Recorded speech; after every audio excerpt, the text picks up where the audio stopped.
turbo engine running. Absolute genius. Get this. Welcome. This is the show where we bring you Science. What that essentially means is discoveries, Advances. questions, Research. technology. Unbelievable. Without further ado, This is The Naked Scientists.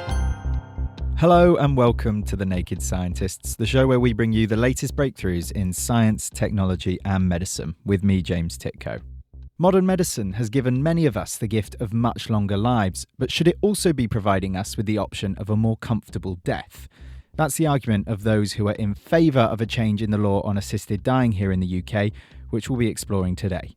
From Cambridge University's Institute of Continuing Education, this is The Naked Scientists.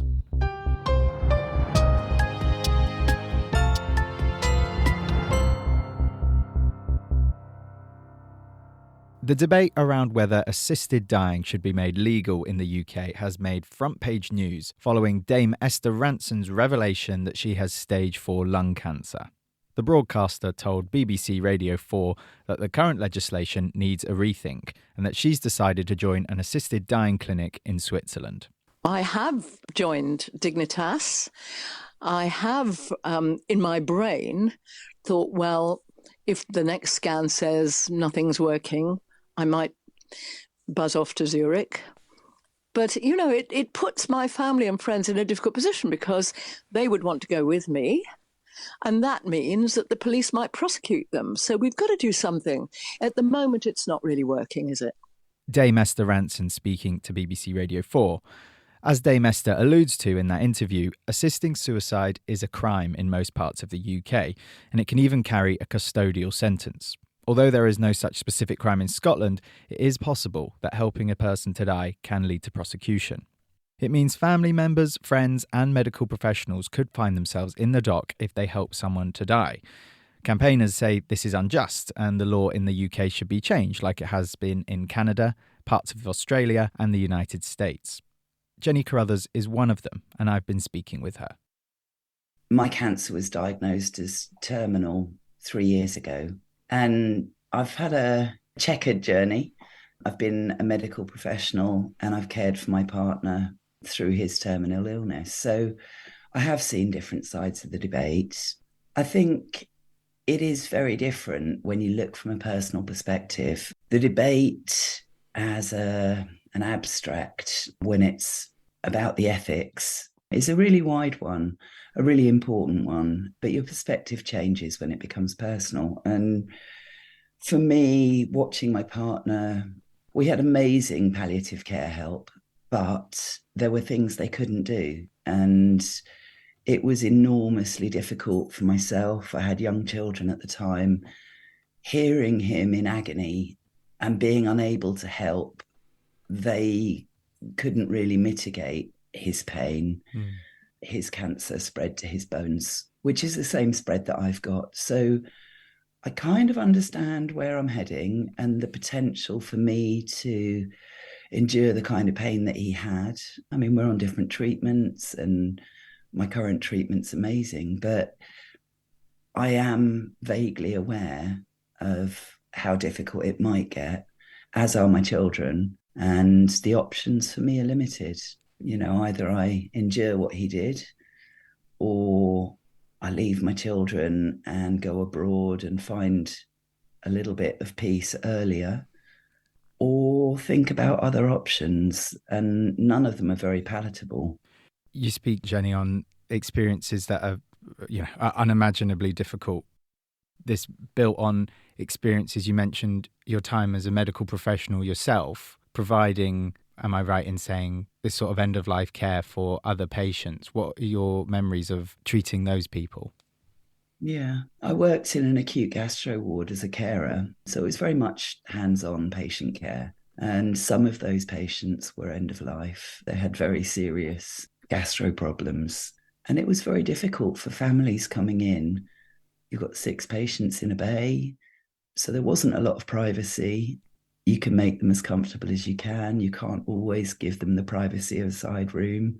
And understanding that there are other patients that can hear them, that potentially are in a similar position, knowing that that's somewhere their illness might take them as well, is difficult for everyone.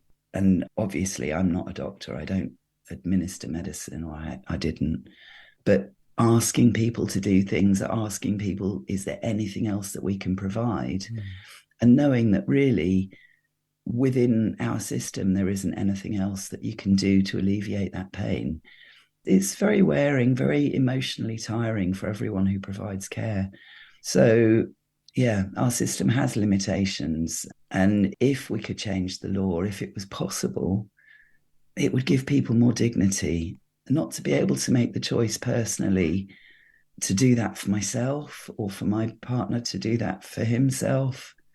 It feels unbalanced, and it feels like we have to give people another choice. You spoke of some of the shortcomings when it came to some of the care that you were able to provide, or the NHS was able to provide, in contrast to the very high praise you had for the palliative care received by your partner. Is your point here that obviously we'd love to be able to give the best palliative care to everyone, but regardless of that, there are still some instances where the most sympathetic option is to enable some sort of assisted dying? Yeah, that is my belief. At the moment, our system doesn't have every answer, and sometimes chronic pain isn't able to be controlled. It just seems that there are kinder ways that we could apply the law, and that whilst our current palliative care tries really, really hard to cope with all situations, it can't. And if the situation were changed, we could be more humane, and people could find more dignity at the end. Thank you so much to Jenny Carruthers for sharing her story so openly. They're making the case for the legalisation of assisted dying in the UK. But there is another side to this debate. I've been speaking to life peeress, TV presenter and Paralympian Baroness Tanni Grey-Thompson. She's worried about what a potential change in the law might mean for disabled people. As a disabled person, I have some experience of the daily discrimination that people face, lack of access to education, work, transport. So for me, I really worry that disabled people's place in society is not valued, and that disabled people will come out of this very poorly. I've had someone say to me, if my life was like yours, I'd kill myself. And I have a very privileged background. But as a legislator, we're trying to look at all the foreseen and unforeseen consequences. And that's where you do have to look at personal, but you have to look at society as a whole. And I'm very concerned about the impact it will have on a huge number of people. People who are proponents of assisted dying will say, if we put safeguards in place where doctors, maybe one or more, can verify someone is of sound mind, why should they not be able to choose an assisted death without implicating their families in a crime, or even having to leave them behind and pursue this abroad? So as an abstract, that sounds inherently sensible. However, who are the doctors? How long do they have to make that judgment? We know that mental capacity legislation hasn't been fully invoked. So what sounds very simple comes with a whole range of complications. And we have to be mindful, in the last 18 months, we passed legislation on coercive control in Parliament, and you can't underestimate the fact that people may be coerced into thinking this is the only option. And it's awful when you hear of people who've seen and witnessed difficult deaths. We don't talk about death as a country, and we need to be supporting people to make sure that they have quality care in jurisdictions where, like New South Wales, although that's relatively new, where they've brought in palliative care budgets have been slashed. So it sounds very simple, agree the principle and then kick the real decisions into the long grass of secondary legislation. But the devil is always in the detail. Mm-hmm. This is where the debate is, isn't it? There are risks affiliated, of course, with a change in the law on assisted dying, but is it worth it? Is it, as some people argue, a matter of autonomy for people to choose what's best for them in the most personal of circumstances, the case of death? Yeah, and I've been pushed hard on my view on choice, because I'll argue about choice for disabled people, but choosing how you live in a society is very different from bringing in legislation which would have an impact on much wider individuals. It's not an easy one. I do not want anyone to have a bad death. Absolutely not. But this is a big change in society. If this law comes about, it changes our relationship with people. And I believe if we start talking about the NHS and we need to save money and we need to do things differently, we're not too far from actually euthanasia. I think we are heading towards a dystopian future if the law is changed. Tanni Grey-Thompson. And now to the palliative care profession, who have also expressed concerns about changing the law to allow assisted dying. I've been speaking with Baroness Alora Finlay, who is a professor of palliative medicine at Cardiff University and has taught end-of-life care internationally. I think it's very worrying to hear about people who are frightened and who see the situation as hopeless, when actually we need to be redoubling efforts to relieve distress. We need to be looking at new ways of managing things, but shortening life, cutting life off, isn't the answer to managing distress. Some people are experiencing pain even the best palliative care is unable to alleviate, though, aren't they? I mean, Jenny says of her memories of her husband's care at their hospice, we had amazing palliative care help, but there were things they could not do.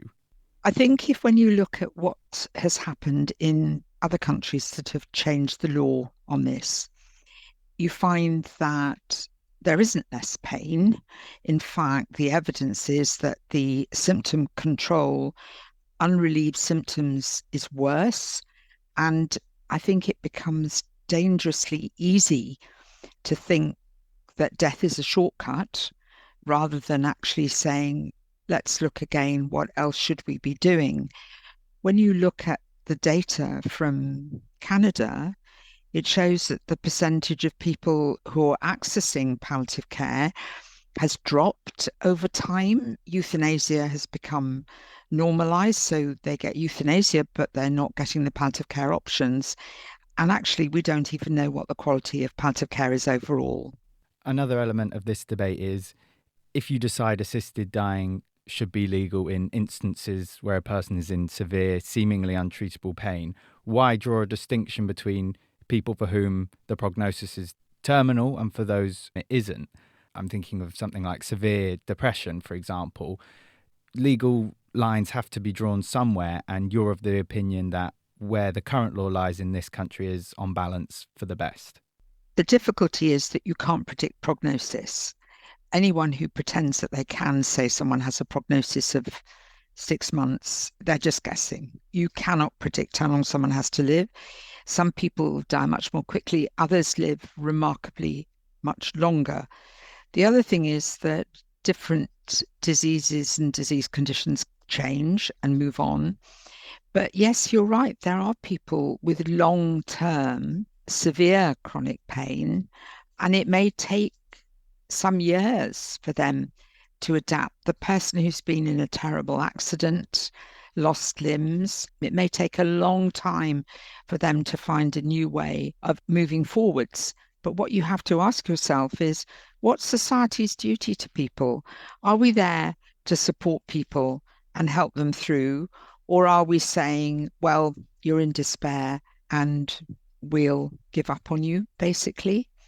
Or are we saying that we want to support you? If you look at the instance of suicides and look at Victoria, people thought that when they changed the law, it would decrease the number. Actually, that isn't what's happened. The data shows that their unassisted suicide rate has approximately doubled. So something changes in society, but to see death as an answer to fear really seems a very dangerous route to go down. Is there anything that our listeners should be aware of that's happening in the world of palliative care to help alleviate the concerns of people who either have a terminal illness or know people who have one, that their death will be as dignified as possible? there's research and there are advances in palliative care, but there are also across the whole of medicine with new treatments and new ways of managing conditions.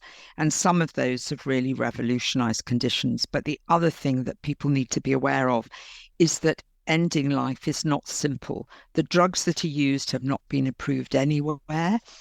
People don't know actually how they work. Some of the ones used in euthanasia, in about 2/3 of cases, the person's completely paralyzed, so they can't breathe, they die of asphyxia. This is not straightforward, and the complication rate when the drugs are taken for assisted suicide has been up at 11% in the last 12 years in the data from Oregon. So this isn't straightforward. It isn't taking one little pill and it's all over quickly. It actually can be pretty complicated and pretty awful. And we don't know even how this cocktail of drugs that's used is really working and what they're doing. And nobody has researched them properly. That was Baroness Elora Finlay expressing her concerns about what she called the normalisation of assisted dying, and also what is known about the drugs that are used in some countries to help people end their lives. Now, I put these points to Dr. Anees Esmail, who is Emeritus Professor of General Practice at the University of Manchester and a board member of the Dignity in Dying campaign group, who believe that assisted dying for terminally ill, mentally competent adults should be legal in the UK. Yes, I'm a bit concerned that she puts it like that. I mean, I think there's a lot of fear-mongering going on here, and I think that's wrong. I think we have a lot of experience when we talk to doctors in the US and Australia who provide assisted dying. They give a totally different perspective on this. We have a lot of information about how assisted dying works. If you compare it to a lot of other areas of medicine, and I look after dying patients, and it is a bit of trial and error, you know. You do things and it doesn't work as well, you try out other things. So that is how medicine works in real life. And of course, I'm not denying that there might be individual cases where things haven't gone as smoothly as we'd expect. But in the vast, overwhelming number of cases from what we have understood and what I've understood by looking at this, is that this isn't the case. So I think it's a bit wrong to sort of make out that this is untrialed practice, that we don't know what we're doing, because I think it's based on many, many years of experience from around the world, actually. And the argument that some people make that this is a slippery slope, the change in the law, Dignity in Dying, proposing towards normalising euthanasia. Is that a risk? Is there a chance that when we start going down this path, palliative care becomes less accessible or less of a priority? I don't accept that at all. I was an opponent of assisted dying, and my own experience looking after patients of mine who were dying that then brought me to the position where I realized that, in a way, assisted dying is part of what palliative care should be about. So it's not one or the other. And all the evidence that we have shows that palliative care improves, actually. I think that's the other thing to think about. So you might decide when you're given a terminal diagnosis that I want to have that option of assisted dying. But in the end, about 1%, I think, actually go through with it. But it's sometimes having that peace of mind that, look, if things get unbearable, if my symptoms and my pain can no longer be alleviated, I do have that option as well. And so I think that is more often the situation that we're faced with, rather than the examples that Baroness Finlay gave.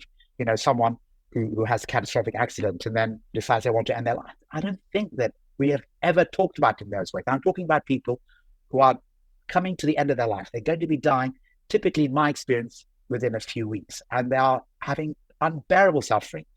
And I just don't accept this premise that we'll just flick a switch and say, yeah, it's all right. No, I think it's going to be difficult. You've got to have 2 doctors get involved in it. There's got to be sort of a legal process that you have to go through, which will be quite stringent, I think.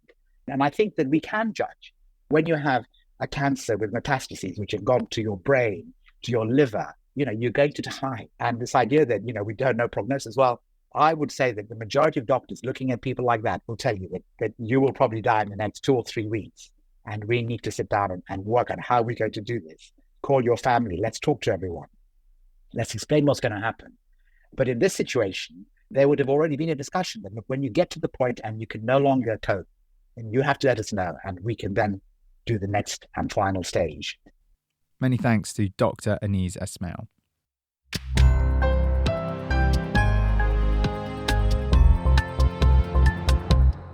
You're listening to The Naked Scientists with me, James Titko. We've been hearing some of the impassioned arguments for and against changing the law on assisted dying in the UK. As Dr. Anis Esmail was suggesting, any change in the law would require new framework and guidance. But what exactly do the statute books say about what medical professionals can and can't do currently when someone nears the end of their life?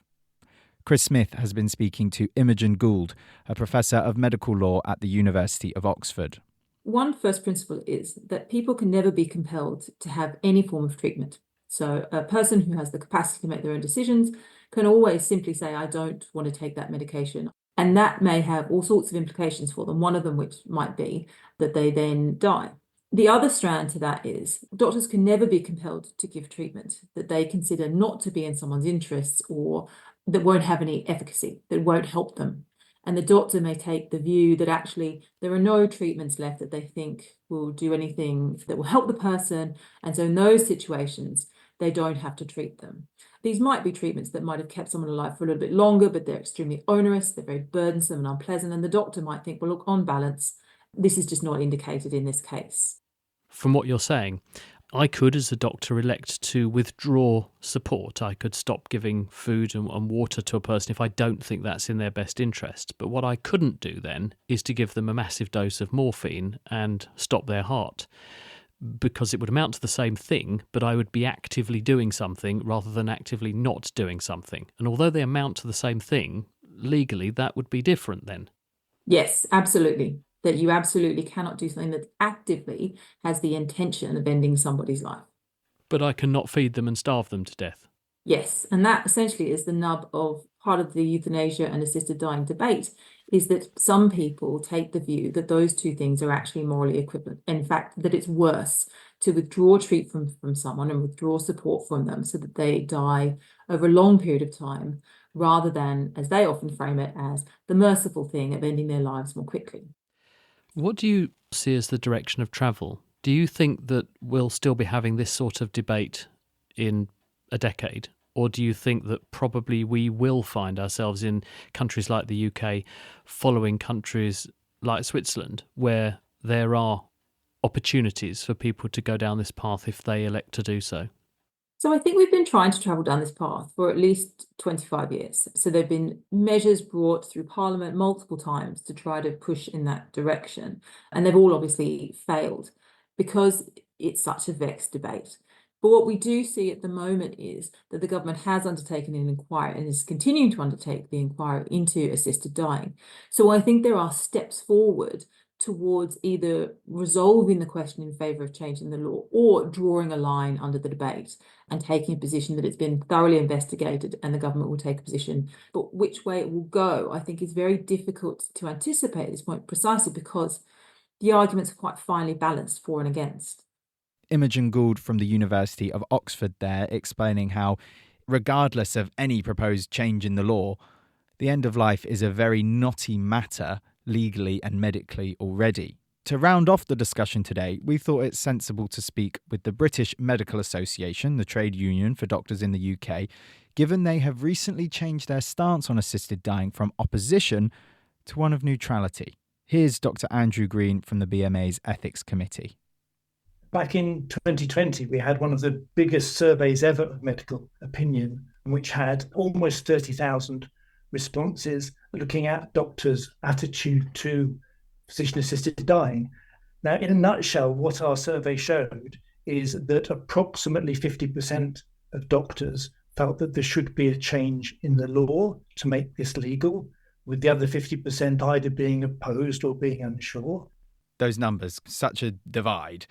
I suppose that's speaking to the conflict doctors expressing a view on this subject have to weigh up between their commitment on the one hand to do no harm and their instinct to alleviate a patient's suffering.